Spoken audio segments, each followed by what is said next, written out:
황상무 대통령실 시민사회 수석이 사퇴하고 이종섭 주 호주 대사가 귀국하기로 하자 한동훈 위원장은 당정 원팀을 강조했습니다. 이철규 의원은 비례 공천 과정이 투명하게 공개되지 않았다며 또다시 문제를 제기했습니다. 이재명 대표가 이종섭 대사를 즉시 해임하고 압송해야 한다며 정부를 거듭 압박했습니다. 민주당은 더불어민주연합과 첫 합동회의를 갖고 필승 결의를 다졌습니다. 총선을 21일 앞두고 여야 지도부는 오늘도 현장에서 유권자를 만났습니다. 한동훈 위원장은 안양에서 신도시 재정비를 언급하며 민심을 공략했고 이재명 대표는 인천에서 정권 심판론을 거듭 강조했습니다. 정치 현장 바깥의 시각으로 정치권 핵심 이슈를 풀어보는 열도 정치회전. 비례대표 공천을 놓고 친한 갈등이 불거진 국민의힘 내부 기류와 누그러들지 않는 조국 혁신당의 기세에 견제에 나선 민주당의 복잡한 속내 배경은 무엇인지 짚어보겠습니다.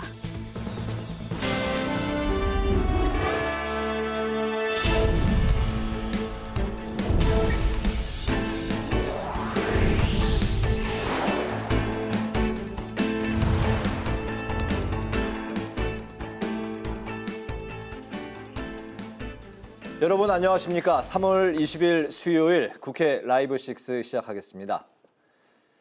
22대 총선을 21일 앞두고 거듭 불거진 당정 갈등이 다시 봉합 수순에 들어갔습니다. 하지만 불씨는 여전히 남아있는데요. 비례대표 논란을 두고 이철규 의원은 추천 과정이 투명하게 공개되지 않았다고 또다시 문제를 제기했습니다. 한동훈 총괄선대위원장은 험지로 꼽히는 경기 안양을 찾았습니다. 국민의힘 소식 천지원 기자가 보도합니다. 한동훈 국민의힘 총괄선대위원장이 당정 원팀을 강조했습니다.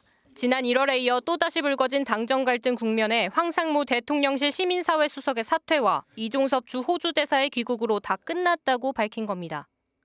20일 남겨놓고 국민의힘과 윤석열 정부는 운명 공동체입니다. 최근에 있었던 여러분들이 실망하셨던 분들이 많으셨던 황상무 수석 문제라든가 이종섭 대사 문제, 저희가 결국 오늘 다 해결됐다는 말씀을 드립니다. 표면적으로 당정 갈등은 수습됐지만 당내 갈등이 거듭되고 있습니다. 친윤계 이철규 의원이 공개 기자회견을 열어 비례대표 문제를 거듭 지적했습니다. 당초 국민의힘 공천관리위원회에서 비례대표 후보를 결정한 다음 위성정당인 국민의 미래로 이관하기로 한 지도부 결정이 지켜지지 않으면서 국민의 미래 비례대표 후보 결정 과정이 투명하게 공개되지 않았다는 겁니다. 또 일부 언론에서 보도한 것처럼 한동훈 위원장과 고성이 오간 것은 아니라고 해명하며 한동훈 위원장이 사천이라고 표현한 것은 아름다운 모습은 아니지만 당초 한 위원장이 비대위원은 비례대표로 가면 안 된다고 말한 적이 있다고 밝혔습니다. 하지만 김경률 비대위원은 앞서 인터뷰를 통해 이철규 의원의 문제 제기를 비판했고 이철규 의원은 인재영입위원장과 공천관리위원으로서 할 일을 한 거라고 맞서면서 당내 갈등은 계속되고 있습니다. 번역하자면 왜 내가 심으려는 사람이 비례대표 명단에 없냐, 그렇게 요약할 수 있지 않을까 이렇게 생각합니다.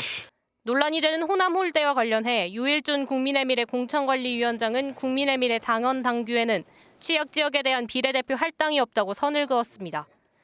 이런 가운데 한동훈 총괄선대위원장은 험지로 꼽히는 경기 안양을 찾았습니다.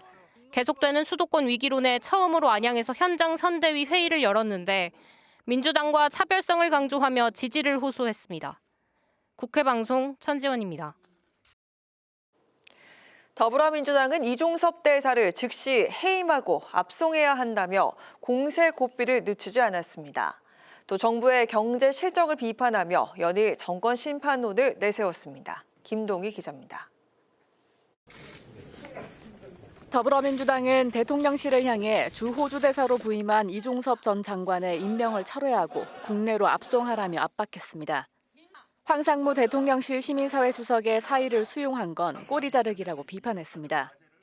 장병 희생은 안중에도 없고 진실 은폐에만 혈안이 돼 있습니다.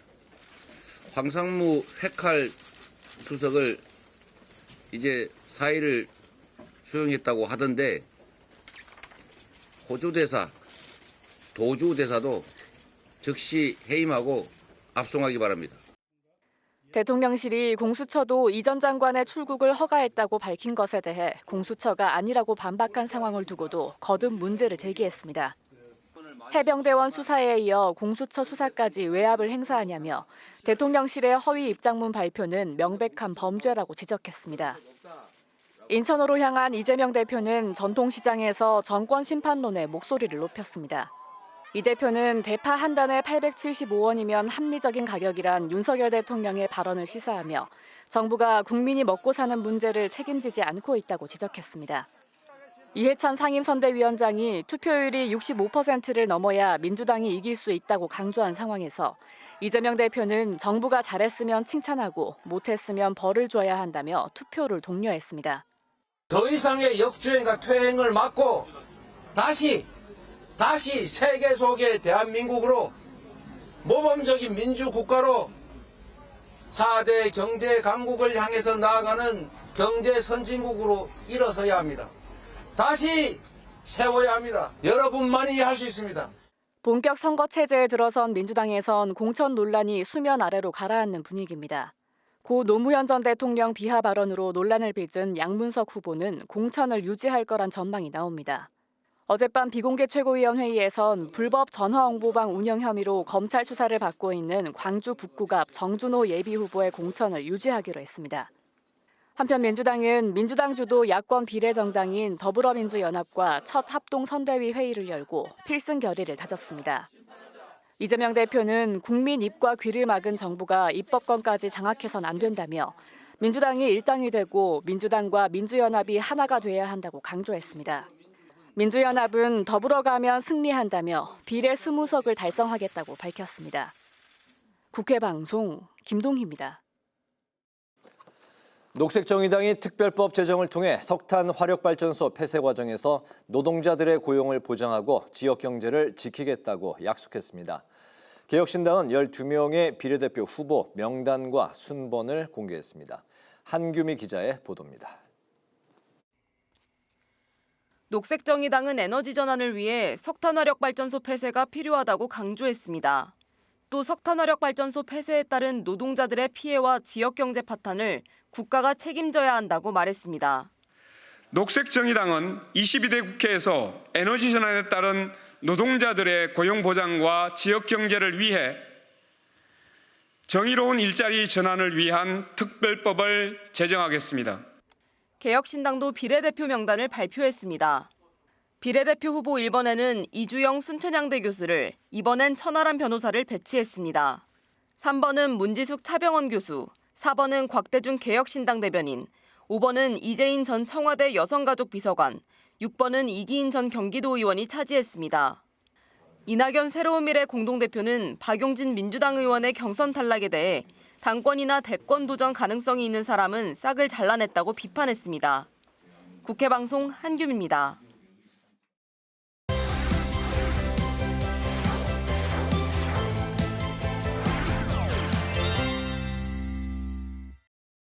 이슈픽 서한한 개건 기자와 함께 이종섭 호주 대사의 조기 귀국으로 당정 갈등을 봉합하는 데 성공한 국민의힘 이야기부터 다뤄보도록 하겠습니다. 서한한 기자 안녕하세요. 네, 안녕하십니까?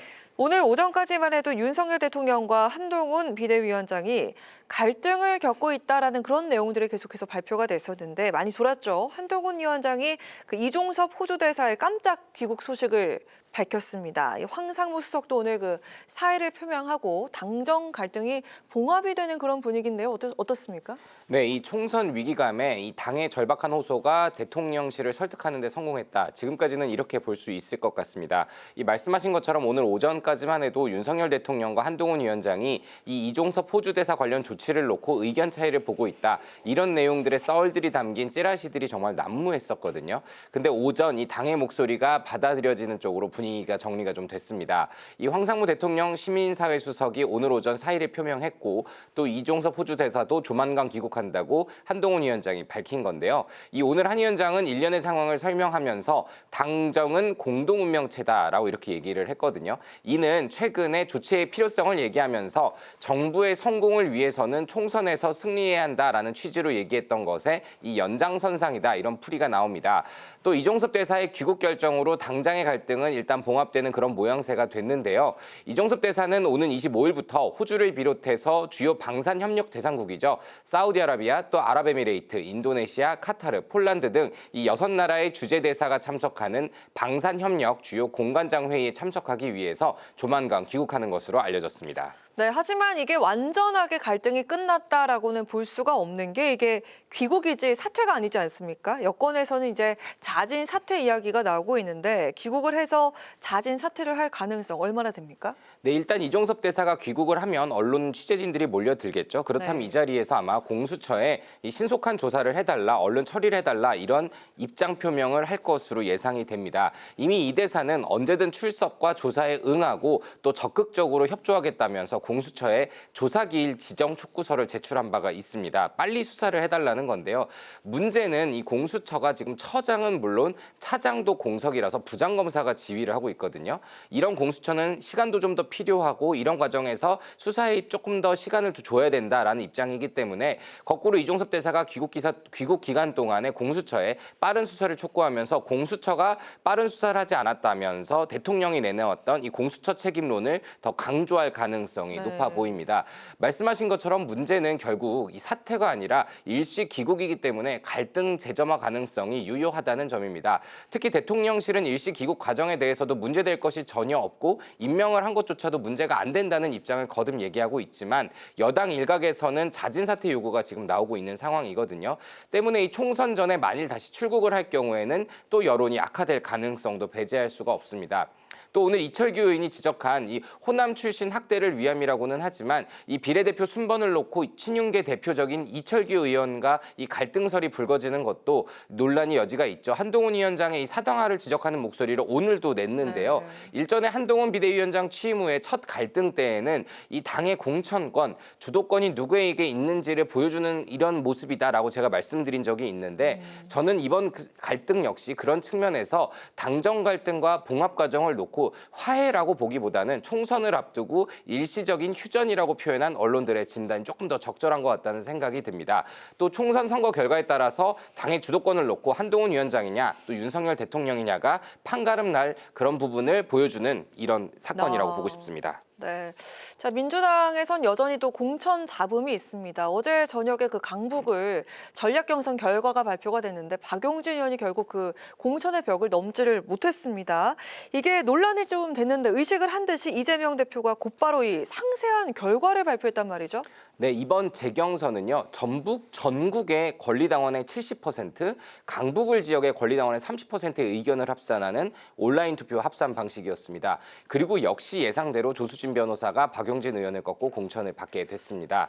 이 조 변호사는 여성 신인에게 주어지는 가점 25%를 또 박 의원은 현역 의원 평가 하위 10%에 포함돼서 감점 30%의 페널티를 안고 있었고 또 앞서 말씀드린 경선 룰, 이재명 대표의 지지세가 높은 권리당원들의 투표가 거의 100%였기 때문에 박 의원의 패배가 사실상 확정됐었다 이런 얘기가 나왔었거든요. 이 대표는 근데 어제 이 결과를 놓고 전국 권리당원 투표에서 박 의원이 23.15%, 조 변호사가 76.85%를 받았고 강북 의뢰 권리당원들은 박 의원이 46.25%, 조 변호사가 53.75%로 이 7대3을 그대로만 반영해도 박 의원이 30%밖에 안 되고 조 변호사가 70%를 받았다면서 이례적으로 이렇게 결과를 공개했습니다. 가산, 감산이 없어도 차이가 이만큼 났으니 더 이상 논란이 확산되지 않아야 된다 이런 취지였는데 어찌됐건 박용진 의원까지 컷오프로 정리가 되면서 이제 민주당 공천 잡음 논란이 사그라들고 자연스럽게 이 본격적인 선거 체제로 넘어가는 그런 분위기입니다. 네, 자 그런 가운데 이재명 대표의 사법 리스크가 총선을 앞두고 터질 수도 있을 것 같다라는 생각이 드는데 법원이 어제 재판에 불출석한 이재명 대표에 대해서 강제 구인 가능성을 시사를 했습니다. 지금 당장 총선, 선거 준비로 바쁜데 재판까지 참여를 또 해야 하는 그런 상황이지 않습니까? 민주당 측에서도 이에 대해서 고심이 참 깊을 것 같습니다. 네, 그렇습니다. 지난 12일에 이어서 어제도 이재명 대표의 재판 참석 여부가 좀 논란이 됐습니다. 12일에는 오전에 선거대책위원회 출범식 참여로 오전 재판에 불참하고 오후에만 참석을 했었거든요. 근데 어제는 아예 법정에 나오지 않았기 때문입니다. 이에 재판부에 이미 이재명 대표 측은 불출석 사유서를 하루 전에 냈지만 법원이 이를 받아들여주지 않았거든요. 그럼에도 이 대표는 재판 대신에 이 강원 지역의 총선 일정을 소화를 했습니다. 이에 어제 재판부는 정치적인 입장, 일정을 고려해 줄 수 없다면서 이 다음 재판에도 불출석을 하면 강제 소환을 검토할 것이다라고 이렇게 경고를 했거든요. 이 대표 측이 이 선거의 중요성을 고려할 때 이 대표 개인만의 문제가 아니라면서 총선 전까지는 불출석을 허락할 것을 요청을 했지만 재판부는 이 역시도 받아들여주지 않았습니다. 문제는 이 총선 전에 일정이 잡힌 이 대표의 재판이 여지껏 3차례나 아직 남아 있다는 겁니다. 오는 22일에는 공직선거법 위반 사건이 있고요. 26일과 29일에는 대장동 의혹 사건 재판이 각각 열릴 예정인데요. 이 대표의 출석 여부가 불투명한데 이 박빙 승부에 총대를 메고 뛰어야 되는 이 대표에게 3일이나 법원에서 발이 묶인다는 것은 사실 뼈아플 수 있습니다. 또 그렇다고 함부로 불참을 했다가 법원이 경고한 대로 강제 구인이 이뤄지는 모습이 나온다면 이 민주당 선거에 악영향을 줄 수 있거든요. 총선까지 남은 기간은 3주입니다. 이재명 대표가 재판에 참석할 것인지 아니면 참석을 했다가 좀 빠르게 퇴장하는 방식으로 선거에 집중할 것인지는 조금 더 지켜봐야 될 것 같습니다. 네, 뉴스픽 오늘 여기까지 들어보도록 하겠습니다. 서한한 개건 기자 수고하셨습니다.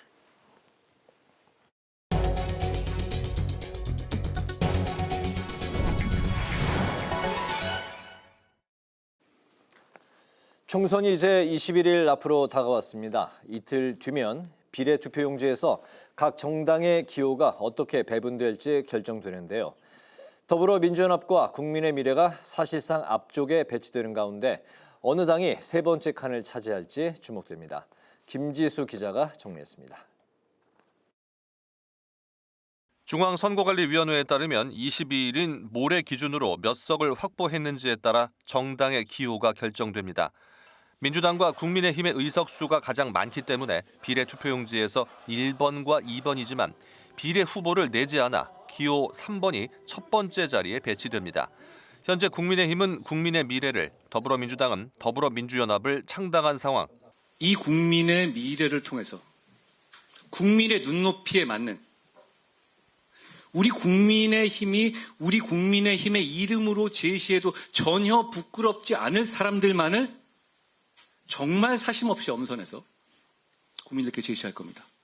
개혁적인 진보적 소수 정당들과 함께 불가피한 상황을 타개하기 위해서 더불어민주연합을 창당했다는 말씀을 드립니다. 양당 모두 의원 꿔주기 등을 통해 더불어민주연합은 10석을, 국민의 미래는 8석을 확보하며 사실상 3번과 4번을 차지하게 됩니다. 즉 지역구 1번인 민주당의 경우 위성정당이 지역구 3번, 비례대표도 3번으로 홀수를, 지역구 2번인 국민의힘의 경우 위성정당이 지역구 4번, 비례대표도 4번으로 짝수를 가져가는 형태입니다. 따라서 비례투표용지에서 다음 순번인 5번을 누가 가져갈지가 주목되는데 녹색정의당과 제3지대 정당들이 경쟁을 벌이고 있습니다. 현재까지는 6석을 보유한 녹색정의당과 5석의 새로운 미래, 4석의 개혁신당 순으로 5번과 6번, 7번을 받게 됩니다. 물론 가능성은 낮지만 현역 의원들의 추가 합류 여부에 따라 순번은 달라지게 됩니다. 만약 녹색정의당과 제3지대 신당들의 의석수가 같아지는 경우에는 최근 비례선거에서의 득표 수로 결정되기 때문에 녹색정의당이 앞번호를 받게 되고, 새로운 미래와 개혁신당의 의석이 같아지는 경우는 비례선거 이력이 없기 때문에 추첨을 통해 결정됩니다. 각 당의 의석수는 선거 보조금에도 영향을 미치는데 25일을 기준으로 금액이 결정됩니다. 선거 보조금은 5인 이상 20인 미만 정당의 경우 총액의 5%인 대략 25억 원 정도의 보조금이 지급됩니다. 국회방송 김지수입니다. 국민의힘은 한동훈 특검법에 이어 관건선거 국정수사를 추진하겠다는 조국 혁신당을 향해 여론몰이를 중단하라고 촉구했습니다. 국민의힘은 논평을 통해 조국 혁신당이 해야 할 일은 여론몰이가 아니라 비례대표 후보자들의 신상을 국민께 제대로 설명하는 것이라고 지적했습니다. 특히 비례 1번을 받은 박은정 전 검사는 법무부 징계위에서 해임 처분을 받았고, 비례 2번 조국 대표는 대법원에서 형이 최종 확정되면 의원직을 상실한다며 조국 혁신당이 범죄인 도피처가 됐다고 비판했습니다. 민주당은 재생에너지 100% 사용 국가 실현을 위해서 2035년까지 재생에너지 비중을 40%까지 확대하는 총선 공약을 발표했습니다. 민주당은 한국형 발전 차액 지원 제도를 재도입하고 신재생에너지 의무 공급 비율 상향과 고속도로 휴게소 주차장에 태양광 설치 의무화 등을 추진하겠다고 밝혔습니다. 또 2035년까지 내연 기관차 판매를 중단하는 대신 친환경 대중교통을 활성화하고 탄소 중립 직불제 등의 정책을 확대하겠다고 강조했습니다. 녹색정의당은 윤석열 대통령이 부동산 공시가격 현실화 로드맵을 폐지하겠다고 밝힌 데 대해 강력 반발했습니다. 심상정 원내대표는 오늘 선대위 회의에서 공시가격 현실화 폐지는 또 다른 집부자 감세 조치로 자산 불평등을 심화시키고 재정 건전성에도 부정적이라며 반드시 막아내겠다고 밝혔습니다. 심 원내대표는 또 윤 대통령의 공공매입 임대주택 확대 발언이 진심이라면 국민의힘은 전세사기 특별법 개정안 통과에 즉각 협조해야 한다고 강조했습니다. 영국을 공식 방문 중인 김진표 의장이 우리 사회 저출산 대책으로 750만 재외동포의 복수 국적을 허용해야 한다는 의견을 밝혔습니다. 김 의장은 런던에서 재외동포 간담회를 열고 한국이 축소 사회로 가는 것을 막아야 한다며 750만 재외동포들의 복수 국적을 허용하면 이들의 경제 활동으로 인해 한국의 경제 활력도 높아질 수 있다고 강조했습니다. 다만 현실적으로 기초노령연금과 의료보험 문제에 대한 우려가 제기된 데 대해선 대책을 만들어야 한다고 덧붙였습니다.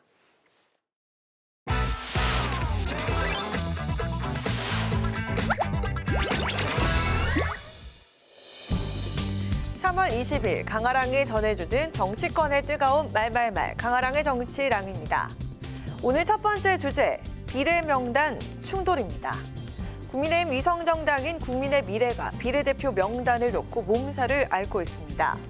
비례대표 순번 발표 직전 한동훈 비상대책위원장과 윤핵관으로 알려진 이철규 의원이 각각 위원장직 사퇴와 탈당을 언급하면서 정변 충돌했다는 내용이 알려지면서인데요.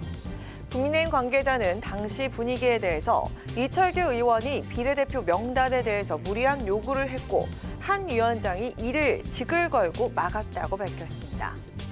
비례대표 명단이 발표되자 호남 지역에서 반발의 목소리가 나왔습니다.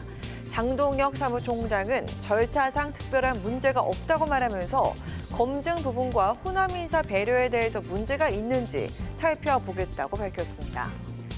고려해보겠다는 당의 입장이 나왔지만 비례대표 명단에 대해서 문제점을 제기하는 목소리는 커지는 분위기입니다. 당원 당규에 보면은 호남이 너무 취약하기 때문에 이런 규정이 있습니다. 그 비례 공천할 때 20번 순위에 험지 이 지역의 출신이가 5명을 좀 배정하게 돼 있거든요. 그런데 이제 전북은 한 명도 없고요. 그리고 또 당선권이라고 볼 수 없는 22위, 24위 이렇게 받았더라고요. 호남을 배려했다고 볼 수는 없는 것이죠. 호남 배려 문제라든지 한 분 갖고 이게 잦아들 거라고 보지 않기 때문에 조금 순서라든지 명단의 변화가 좀 있을 걸로 보입니다. 반대로 비례대표 명단 문제는 늘 반복돼 왔다며 전면 재조정할 경우 당의 공신력에 문제가 생길 수 있다는 의견도 나왔습니다. 김경률 비대위원은 한 위원장이 사천하지 않겠다는 약속을 잘 지킨 거라며 한 위원장 의견에 힘을 실었습니다. 제가 작년 말에 비대위원이 됐는데요. 그때 무슨 말을 하냐면 몇몇이 내가 비례대표로 선정이 됐다. 이런 말씀을 하는 분들이 계시더라고요. 미리 정해놓은 사람들, 뭐 그 사람들 분명히 실체들이 있고 있어야 될 사람이란 건 없다. 그리고 전 그런 면에서 좀 단언컨대 한동훈 위원장의 입장이 맞다. 그런 약속들을 한동훈 위원장은 잘 지켰다고 생각합니다. 예를 들면 전면 재조정을 하면 그건 우리 당의 공신력에 관한 문제죠. 그러나 분명한 것은 국민들 입장에서 조금 의아하는 그런 분들이 일부 있는 것도 사실입니다. 그래서 그런 것들은 항의하는 분들 그분들과 이제 협의를 해서 미세 조정은 저는 하는 것이 맞다고 봅니다.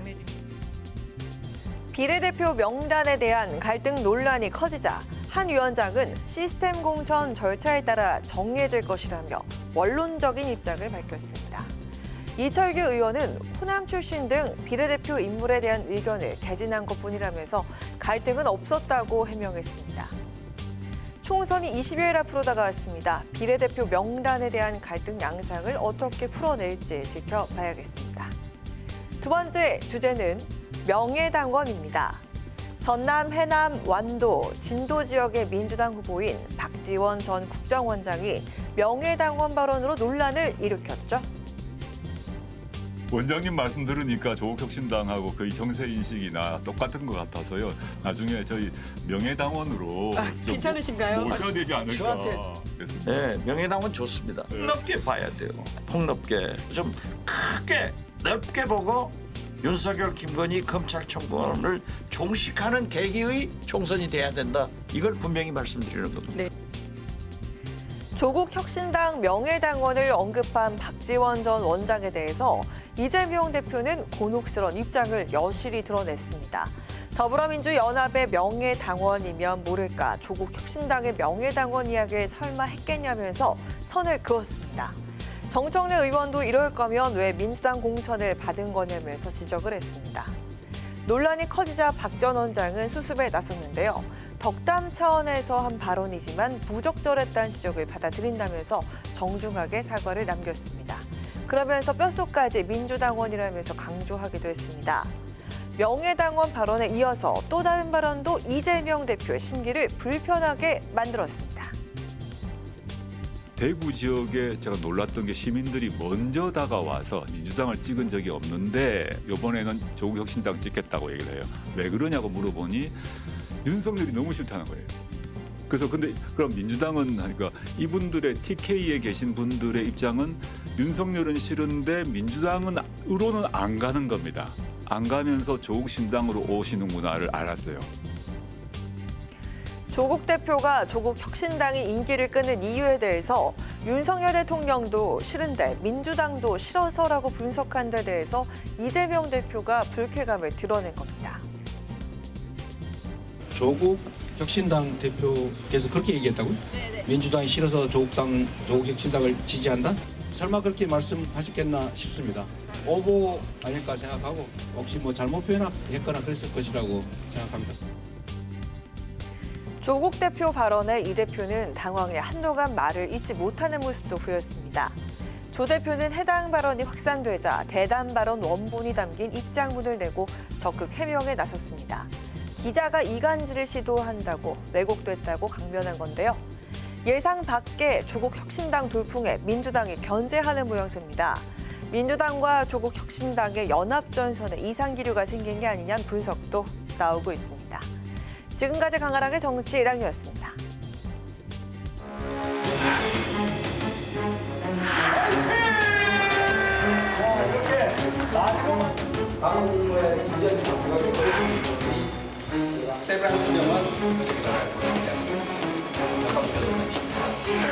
국민 여러분들께 보여드릴 의무가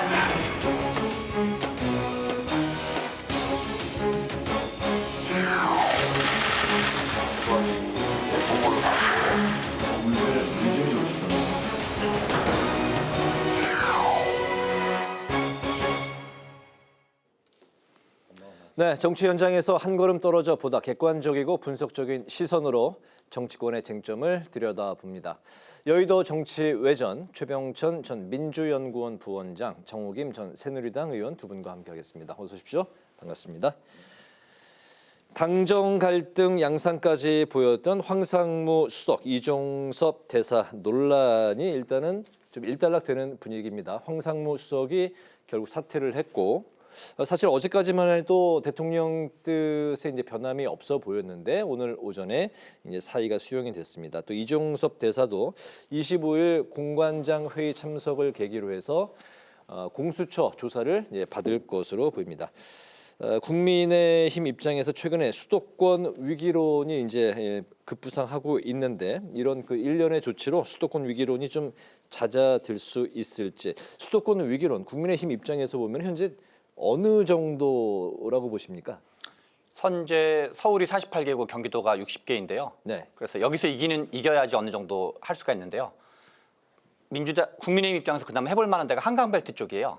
전체 서울 48개 중에서 약 강남 3구를 포함해서 22개인데 네. 현재 여론조사로는 앞서는 게 매우 드물 정도예요. 동작 2개 정도나 좀 앞서고 나머지는 좀 약간 대체로 뒤지고 있어가지고 네. 이게 만약에 정말 물론 이게 그대로 끝까지 가진 않겠지만 현재 여론조사 보면 거의 한 90% 가까이가 민주당 앞서는 걸로 보여질 정도로 네. 너무 원사이드 해가지고 이 현재 이 문제만으로 어떤 수도권 위기로 극복한다기보다 이렇게 마이너스 되고 있는 걸 좀 멈췄다 그럴까요? 그래서 네. 뭔가 이러저런 반등하는 조치를 동시에 취하지 않으면 만만치는 않아 보입니다. 오히려 그 얼마 전까지만 해도 그 민주당이 수도권 위기론이 많이 이제 불거져 나온 상황이었는데 갑자기 이렇게 판세가 이렇게 바뀐 급변한 원인은 어디? 대한민국이 되게 재밌는 나라인데요. 예. 인구의 절반이 수도권에 몰려 살고 있고 초등학생도 스마트폰을 가지고 있다 보니까 정보 전달 속도가 매우 빠른 것 같아요. 네. 그런데 3월 3일 날 조국혁신당이 만들어지고 3월 4일 날 조국 대표랑 이재명 대표가 만났고 그리고 이종섭 전 국방부 장관 이슈가 본격화된 게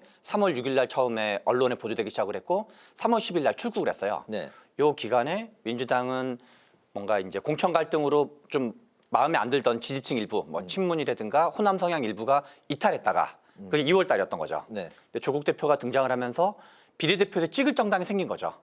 마음 편하게 마음 내켜서 찍으면서 비례대표는 조국 정당을 찍으면서 지역구는 민주당을 찍게 되는. 네. 그래서 비조 지민 현상이 생기면서 네. 민주당 지역구 지지율도 다 같이 올라간 특징이 있고 네. 국민의힘 같은 경우는 앞에서 말씀드렸던 이종섭 전 국방부 장관의 이런 이제 논란을 거치면서 뭔가 이제 중도 일부가 떨어져 나가고 그리고 무엇보다 중요한 거는 그동안 프레임이 이재명 대 한동훈 두 분의 프레임이었다가 네. 윤석열 대통령이 갑자기 전면에 등장하게 된 거죠. 그래서 조국 대표의 등장과 이종섭 논란이 되면서 아 맞아 우리나라 대통령은 윤석열 대통령이었지 하면서 윤석열 대통령의 재등장 여기 한 3월 2주차에 있었던 가장 중요한 변화로 볼 수 있고 그러면서 나경원 후보나 동작 갑과 을에서 국민의힘 후보가 앞서던 것도 네. 10% 이상 앞서다가 지금 거의 약간 박빙으로 다시 바뀌었어요. 네. 그런 점이 어떤 여론조사 수치상의 변화도 확연하게 3월 2주차를 분기점으로 확 보여주게 되었습니다. 국민의힘이 최근 그 여론조사 이제 수도권 조사에서 그 어려운 상황의 그 분석으로 비조지민 그 프레임이 이제 성공적으로 먹혔다. 그리고 이제 이종섭 대사건 그리고 이재명 대 윤석열 대통령 프레임의 재조명 이렇게 크게 세 가지로 꼽으셨는데요. 국민의힘 수도권 위기론 현재 좀 어떻게 보고 계세요?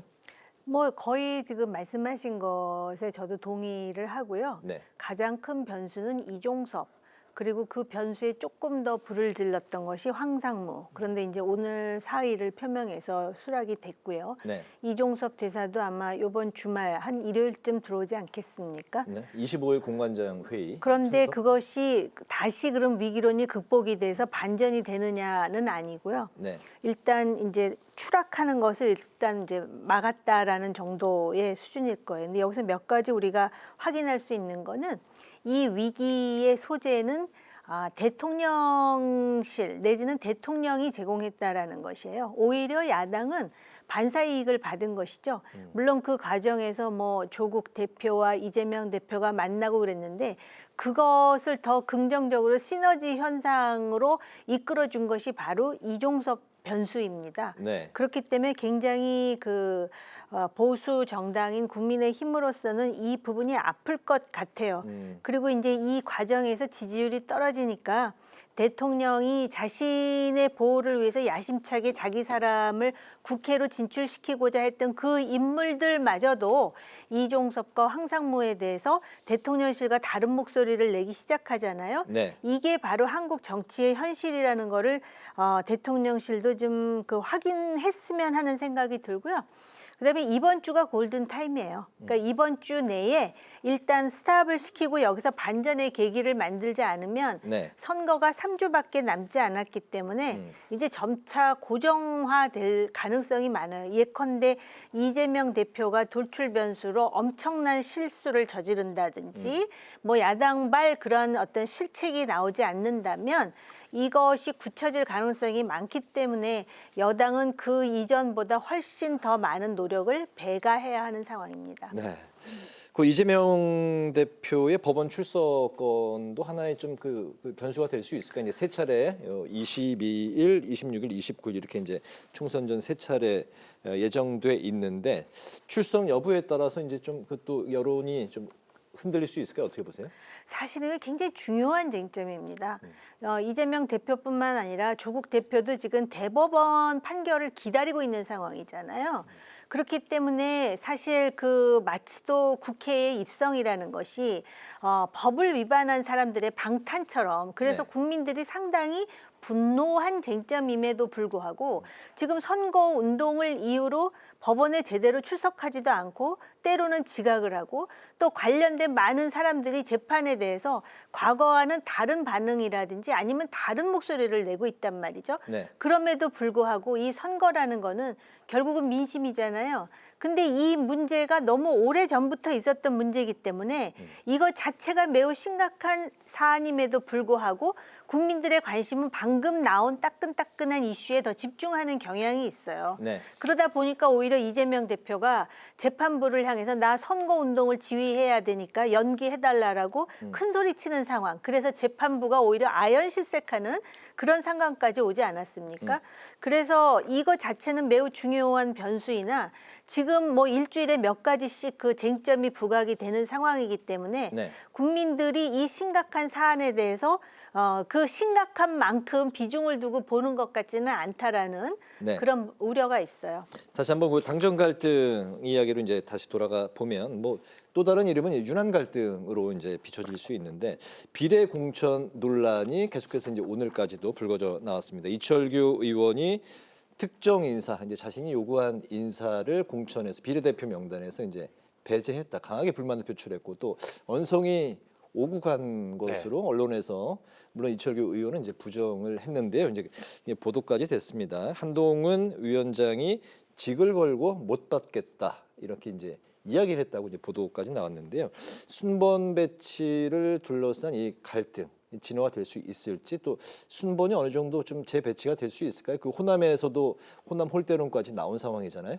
지금 이야기되는 언론 보도에 의하면 이제 서로가 한동훈 비대위원장이나 이철규 사무총장이나 뭐 이런 식이면 뭐 그만두겠다, 못 해먹겠다 약간 이런 정도 얘기가 흘러나왔다 그래요. 언론 네. 보도에 의하면.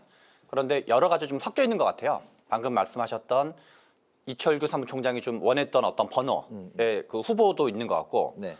호남 문제도 있고 호남 홀대 문제. 왜냐하면 이제 국민의힘 당원 단계에 의하면 한 3분의 1, 4분의 1 정도는 당선권에 호남을 배치하도록 돼 있다 그래요. 네. 민주당은 이제 거꾸로 대구경 한 20번 정도까지. 그렇죠. 이제 그런 정도가 되는 거죠. 네. 그리고 실은 그 바로 직전에 도태 후보랑 장해찬 후보를 공천 취소한 사건이 있었거든요. 네. 두 분 다 이제 약간 친윤 계열인 건데 그런 게 좀 합쳐지면서 이제 뭔가 이렇게 쌓여 있던 것까지 터지는 것 같은데 그러나 이 한동훈 비대위원장 스타일로 봤을 때 어떤 특정 후보를 밀어달라는 걸 수용하는 것 때문에 재조정할 가능성은 현저히 낮아 보이고 네. 그건 어떤 이제 뭐 자존심의 문제이기도 하고 여러 가지 그동안 기조의 문제가 포함되어 있기 때문에 다만 여러 가지 언론의 보도를 봤을 때는 호남의 전북 전남에 활동했던 사람들 네. 그거를 좀 더 한 지금 20번대 중반대에 배치되어 있는 사람들이 일부 있거든요. 네. 그래서 이제 전북 후보 일부가 이제 사퇴한 사람도 있었는데 그 부분은 아마 좀 그 약간 열어놓고 얘기하는 것 같아요. 뭐 절대 안 된다기보다 그런 부분은 약간 이제 논의의 여지가 있는 걸로 약간 열어놓고 얘기하는 걸 봐서 부분적인 호남의 재배치, 그거는 특히나 명분 있는 주장이기 때문에 네. 그런 거 정도로 아마 논의가 되지 않을까 싶습니다. 비례대표 순번이 조정이 되면서 윤한 갈등, 뭐 2라운드 이야기까지 나왔는데 어떻게 좀 그 사그라들 수 있을까요? 일단 이런 장면을 만들었다라는 자체가 총선의 악재라고 생각합니다. 4년 전에도 같은 유형은 아니었지만 비례대표를 공천하는 문제로 당시 미래통합당 상당히 시끄러웠었거든요. 네. 그러다가 결국은 총선에서 아주 폭망하는 결과로 이어졌습니다. 물론 비례대표는 대충 원하는 숫자만큼 확보하기는 했습니다마는. 네. 그런데 아까 이종섭 대사 얘기를 했잖아요. 네. 그 부분은 어찌됐든 강력하게 여당이 대통령실에 제언을 해가지고 대통령이 수용하고 그래서 이종섭 대사가 들어오는 것으로 일단 이제 이렇게 차단을 시켰다 한다면 지금 이 문제는 좀 다른 문제예요. 결국은 이철규 의원이 물론 본인이 억울하고 또 오해가 있는 것 같아서 상당히 장시간 동안 기자회견을 했겠으나 이거 자체가 상당한 오해를 더 유발할 수가 있어요. 왜냐하면 이철규 의원이 가지는 상징성 때문에 그래요. 그러니까 친윤임에도 보통 친윤이 아닌 찐윤에 속하는 아주 핵심 멤버라고 생각을 하고 네. 그다음에 이번 비례대표 중에 대통령의 최측근 인사라고 여겨지는 인사가 20번대 그 번호를 받아서 본인 스스로가 사퇴하고 나가버렸습니다. 그런가 하면은 비례대표에 신청한 사람들의 면면을 보면서 아, 저 사람은 누구와 가까워서 들어간다라는 추측을 했었는데 네. 잘렸거든요. 이런 거에 대한 신기 불편함을 마치도 이철규 의원이 채널이 돼가지고 지금 표출하는 게 아닌가 하는 불필요한 곡해를 만들 수도 있다라는 것이고요. 또 사실은 한동훈 비대위원장이 이 비례대표 공천에 얼마나 관여했는지는 모르겠으나 예를 든다면은 이제 그 비례대표를 한 번 했던 인사를 또 한 번 비례대표를 주는데 그 사람은 굉장히 정치인으로서 품격이 있고 또 비례대표로서 많은 사람들에게 귀감이 되는 그런 모습을 보여주기는 했으나 네. 비례대표는 한 번만이라는 원칙이 있습니다. 근데 최근에 민주당의 위성정당에서 용해인 의원을 2번 공천 주는 것 때문에 상당히 그게 국민들로부터 비판을 받아왔거든요. 국민의힘도 김혜지 의원도 뭐 그러다 보니까 상대방을 비판할 수가 없는 상황이 된 데다가 그다음에 당직자 문제입니다. 사실은 당직에서 정말 뒤에서 말없이 일하는 그 많은 사람들 중에 정치권에 입문해서 나름대로 두각을 나타낼 만한 그런 데다가 비례대표 위성정당의 대표도 당직자를 세우지 않았습니까? 네. 그런데 요번에 유의미한 수치를 못 받았다라는 거 이런 것들 때문에 일단 상대방 공격에 빌미가 되지 않았습니까? 그렇기 때문에 제 생각으로는 네. 저는 한동훈 대표가 적극적으로 관여해서 자기 사람을 심었다고는 생각하지 않습니다.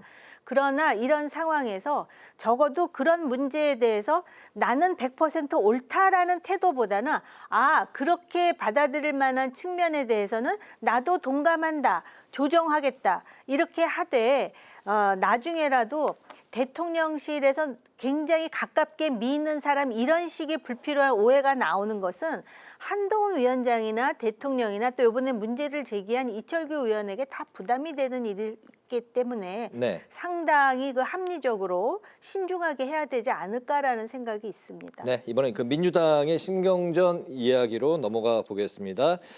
상대가 이제 바로 조국 혁신당인데 초반에는 연합전선을 펼쳤고 하객진 이야기까지 전술적으로 이제 나와 있었는데 최근에 개혁혁신당의 지지율이 20% 넘게 나오기도 네. 조국혁신당이 20% 넘게 나오기도 하면서 굉장히 그 민주당에게는 어느 정도 좀 긴장 그 분위기로 이제 옮겨가는 것 같습니다. 이재명 대표가 유세 현장에서 헷갈리지 말고 민주당의 비례 정당은 더불어민주연합이다 강조를 했습니다. 조국혁신당의 조국 대표가 최근 이제 어떤 자리에서 국민의힘도 싫고 더불어민주당도 싫어서 조국혁신당을 지지하는 거다 이런 발언에 대해서 이재명 대표도 깜짝 놀랐다는 그런 전언도 있고 어쨌든 우군보다는 아군이다. 이게 묘한 이제 신경전이 최근에 이제 오고 가는 것 같습니다. 민주당과 조국혁신당의 최근에 좀 어떤 긴장 관계, 지민 비조다, 비조 지민이다, 앞뒤로 이야기도 막 나오고 하는데 어떻게 보고 계세요? 지금 앞에서 말씀드린 것처럼 민주당이 2월 말까지는 많이 좀 밀리는 모양새였거든요. 네. 여러 가지 정당 지지율이라든가 여러 가지 추세에서. 그런데 3월 1주, 2주차 조국혁신당이 등장을 하면서 뭔가 민주당의 공천 갈등에 마음에 좀 내키지 않는 민주당 지지자들이 조국혁신당은 좀 마음 놓고 찍을 수 있겠다. 라고 투표장에 갈 동기가 생긴 거죠. 네. 이 측면에서는 민주당 입장에서 큰 도움을 받은 측면이 실제로 있는 거고 표현을 하객진으로 하든 안 하든가 무관하게. 네. 그런데 최근에 뭐 ARS 조사가 있고 이제 전화 면접 조사가 있는데 특히 ARS 조사는 좀 정치 고관여층, 강한 선호층 이런 분들이 좀 더 이제 과잉 대표되는 측면이 있거든요. ARS 조사에서는 거의 30% 가까이 나오고 있어요. 조국 혁신당 지지율이.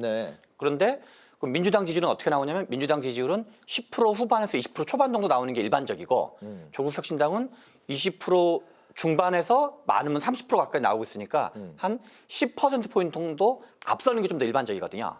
그러니까 이게 의석수를 치면 많이 차이는 안 나요. 왜냐하면 비례대표가 총 46석밖에 안 되기 때문에 설령 지지율이 20%라고 해봤자 9.2석밖에 안 되거든요. 10%면 4.6석, 20%면 9.2석, 뭐 30%라고 해봤자 한 14석 정도밖에 안 되거든요. 그런데 그런 측면보다도 정치적 상징이 큰 거죠. 왜냐하면 지역구에서는 민주당 지지자 입장에서는 윤석열 정부 심판이라든가 국민의힘한테는 이겨야 되니까 민주당을 찍지만 비례대표는 좀 마음 놓고 찍는 거거든요. 그랬을 때 만약에 최종 결론으로 민주당은 한 20% 정도가 나오고 조국 혁신당은 30% 정도가 나오면 이것이 갖는 정치적 평가는 어떻게 되냐면 국민들이 이재명 대표보다 조국 대표를 더 좋아하는구나. 그리고 더 이재명 대표보다 조국 대표에 대한 어떤 리더십을 더 인정하는구나. 이런 약간 인기 투표 같은 성격을 좀 갖는다 그럴까요? 그렇기 때문에 이재명 대표 입장에서는 이 의석수도 물론 중요하긴 하지만 그 측면보다는 총선 이후에 야당 내에서의 어떤 주도권 다툼 그리고 뭐 어떤 대권을 둘러싼 어떤 주도권 경쟁 그런 측면에서 신경이 안 쓰이기가 좀 어려운 거죠. 민주당은 긴장, 조국 혁신당은 자신감. 최근의 분위기를 이렇게 표현할 수 있을까요?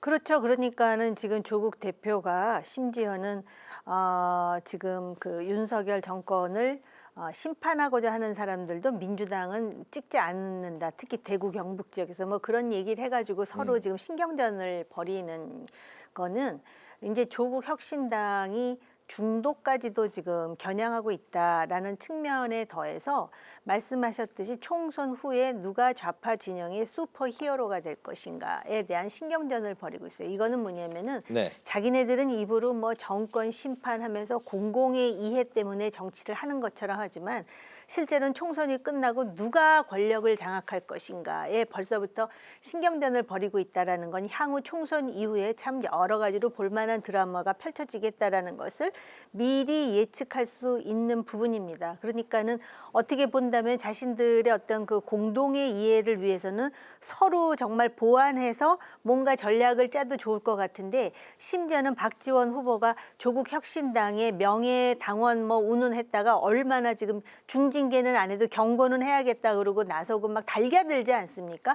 더군다나 최근에 이재명 대표의 민주당을 보면은 과연 대한민국 헌법에 정당 민주주의가 규정되고는 있으나 지금 그 소위 뭐라 그럽니까? 비명 행사라 그러잖아요. 그러면서 자기 진영에 대해서는 살점이 뜯겨지는 아픔을 느낀다. 정봉주 후보가 스스로 사퇴하는 거를 보면서 이재명 대표가 정봉주 후보에 대해서는 그렇게 마음 아픈 걸 표현하면서 다른 후보들을 내칠 때는 가죽을 벗기는 혁신을 해야 된다 또 이렇게 얘기해가고 지금 뭐 완전히 비명이 지리멸렬하지 않았습니까? 그렇기 때문에 여기서는 그 이재명 대표의 어떤 그 정당 운영 스타일에 더해서 총선 이후에 이재명과 조국의 긴장과 갈등이 어느 정도까지 확산될 것인가. 물론 두 사람 다 사법 리스크가 있기는 하지만 근데 아직까지는 이제 공동의 라이벌이 있다고 생각하는 것 같습니다. 국민의힘. 그래서 지금 신경전으로 조금씩 이렇게 노출되는 거를 우리가 이렇게 확인하기만 하는 것이죠. 네, 알겠습니다. 최근에 그 더불어민주당과 국민의힘 상황을 보면 한껏 그 몸을 낮추는 그런 분위기입니다. 민주당은 좀 아까 그 수도권, 국민의힘 입장에서 수도권 위기론 이야기도 나왔지만 반대로 따지면 그 민주당 입장에서는 상당히 여론조사에서는 상승세를 타고 있는 상황으로 볼 수 있는데 반집 싸움이다. 최근에 총선 판세 상황을 이렇게 이제 분석을 했고 국민의힘도 여의도 연구원에서 지역구가 현재 대로라면 90에서 95석 정도로 본다 이런 이제 보고서를 내놨습니다.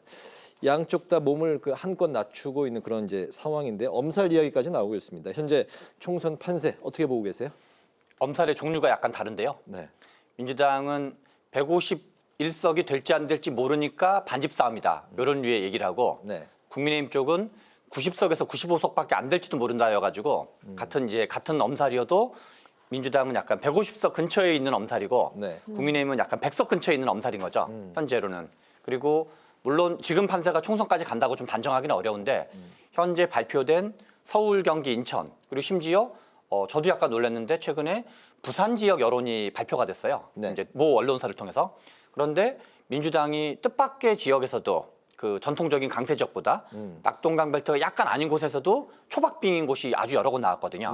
물론 이제 한 군데 여론조사여서 좀 더 지켜봐야 되긴 하는데 그것이 사실이면 거의 뭐 수도권에서는 뭐 앞에서 말씀드린 것처럼 민주당이 거의 90% 가까이 된다는 거기 때문에 오히려 민주당은 150석을 훨씬 상회하고 국민의힘은 훨씬 90석을 미만으로 가는 그런 것도 배제할 수 없는 거기 때문에 현재 2월 말까지는 민주당은 좀 국면이 밀리던 분위기에서 3월 1, 2주를 분기점으로 민주당이 뒤집어지면서 국민의힘은 뭔가 좀 분발해야 되고 민주당은 오히려 좀 이렇게 약간 톤 다운 시킨다, 캄 다운 시키면서 우리가 이렇게 많이 잘 나가고 있는 건 아니야. 그래서 좀 더 다만 긴장하지 말고 힘을 모으자라고 좀 약간 이제 그 지지층의 이탈 또는 약간 안일함이라 그럴까요? 지지자들이 좀 안일하게 생각하거나 좀 느슨하게 생각할 수 있는 걸 좀 다독이는 성격이 있고 국민의힘은 또 너무 처진다 그러면 또 이제 에너지가 떨어질 수 있으니까 그래서 현재로서는 좀 민주당이 상대적으로 낮고 국민의힘은 좀 밀리고 있는 걸로 봐야 되는데 앞으로는 좀 더 봐야 될 것 같습니다. 네, 현재 총선 판세 어떻게 보십니까? 그 이재명 대표가 갈수록 이 말의 그 강도가 세지면서 처음엔 간접적으로 얘기하다가 지금은 그 정권 심판의 수준을 넘어서 막 탄핵, 뭐 내쫓는다 뭐 이런 말을 했거든요. 근데 그런 말은 말입니다. 사실 한국의 어떤 대의민주주의에 썩 도움도 안 되지만 보수층을 결집시키는 효과도 있거든요. 근데 지금 이렇게 그 약간 엄살에 가까운 이런 조심스러운 입장을 내놓는 거는 자기 세력을 규합함과 동시에 보수의 결집을 어떤 식으로든 유도하는 그런 발언에 대해서는 지금 자제하고 있는 게 아닌가 이런 생각이 들고요. 지금 국민의힘으로서는 의대 증언과 관련해 가지고 지금 오늘 발표한 정책이 과연 아주 단호한 그런 증언으로 효과를 봤다라는 평가를 3주 사이에 볼 수 있을지 아니면 오히려 더 혼란만 야기했다라는 그런 비판이 비등할지는 이게 변수가 될 수가 있고요. 그 외에도 유권자들의 어떤 민생 경제에 도움이 되는 어떤 신박한 그런 대책을 내놓는 등 나름대로 반전을 해가지고 막판까지 그 양당 체제하에서 끌어들일 수 있는 지지층을 모두 끌어내야 하는 그런 숙제가 남아 있는데 아무튼 그 1, 2주 사이로 그 한두 가지의 큰 실책이 지금 엄청난 파장을 갖고 오고 일단 이제 여기서 일단 멈춤까지는 했습니다만 이 본물을 어떤 식으로든 이렇게 반대 방향으로 갈 수 있도록 하는 특단의 전략이 필요한데 이 과정에서 당내 분란이 있다라는 거는 정말 유권자들 입장에서도 불편한 일이고 바람직하지 못한 일이겠죠. 네, 마지막은 제3지대 이야기를 드리면서 마무리를 하도록 하겠습니다. 제3지대 하면 이제 개혁신당, 새로운 미래, 그리고 녹색정의당 등등이 있는데 과연 이러한 제3지대 당이 이번 22대 총선에서 원내에 진입할 수 있을지 또 있다면 어느 당을 지금 뭐 보고 계실지 그리고 이제 개혁신당의 주목이 되는 그 눈에 띄는 점이 2번 그 비례대표 2번의 천하람 후보가 이제 들어가 있었습니다. 지역구를 이제 포기하고 들어간 건데 이 점 그리고 이준석 대표가 과연 당선 가능성 화성을에 현재 1위 공영훈 후보에게 거의 뭐 절반 지지율이 나오고 있는 상황인데 뭐 등등해서 좀 종합적으로 들어보도록 할까요? 네. 좀 짧게. 네, 짧게 하겠습니다. 질문은 많은데 짧게 부탁드리겠습니다. 제3지대에서 가장 초기에는 뭐 여러 논의가 있었는데 결과적으로는 그 기승전 이제 조국혁신당으로 된 측면이 있고요. 다만 이제 개혁신당은 정당 지지율을 3%를 넘으면은 의석을 배출할 수 있고 3%를 못 넘으면 의석을 배출 못하게 되거든요. 그런데 현재 나오는 여론조사를 보면 개혁신당은 3%는 넘을 확률이 매우 높아 보인다. 그러면 잘하면 3%가 넘게 되면 순간 다른 정당과의 관계가 있기 때문에 자동으로 약 2석부터 시작을 하게 돼요. 한 석 당선되기는 안 되거든요. 3%면 대략 한 2석이어가지고 3%여가지고 천하람 후보는 될 확률이 좀 꽤 되어 보인다.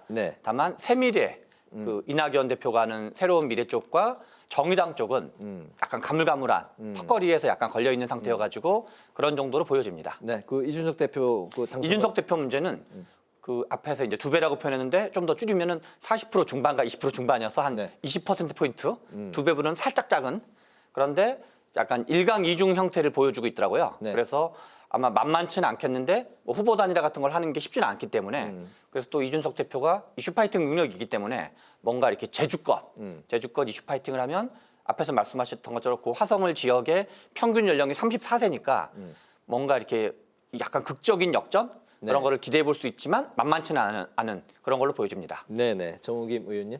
그 두 정당에 비해서 정말 영세 사업도 안 되는 그런 작은 정당에서 비례대표 후보를 공천했더니 뭐 엄청나게 시끄럽다는 이야기를 듣고 참 씁쓸했는데요. 네. 어쨌든 이준석 대표 체제하에서 천하람을 이번에 올려놓은 것은 바람직한 일이라고 생각하고 또 한국 정치 미래를 생각할 때 이준석이나 천하람 같은 젊은 사람들이 국회에 입성해가지고 나름대로 목소리를 내는 것은 참 신선하겠다라는 느낌은 있는데 아마 이준석 후보로서는 이번에는 일련의 학습 과정이 아닐까. 그리고 제3당이라는 존재가 길게 봐야 된다. 그래서 길게 보면은 언젠가는 그 잠재력을 꽃피우지 않을까. 이렇게 격려해주고 싶습니다. 이준석 대표는 될 것 같다? 아니면 좀 어려울 것 같다? 어려울 것 같습니다. 알겠습니다. 여의도 정치회전 이제 마무리하도록 하겠습니다. 지금까지 최병천 전 민주연구원 부원장, 정우김 전 새누리당 의원 두 분과 함께했습니다. 말씀 잘 들었습니다. 감사합니다. 네, 오늘 국회 라이브 6도 여기서 마치겠습니다. 시청해 주신 여러분 고맙습니다.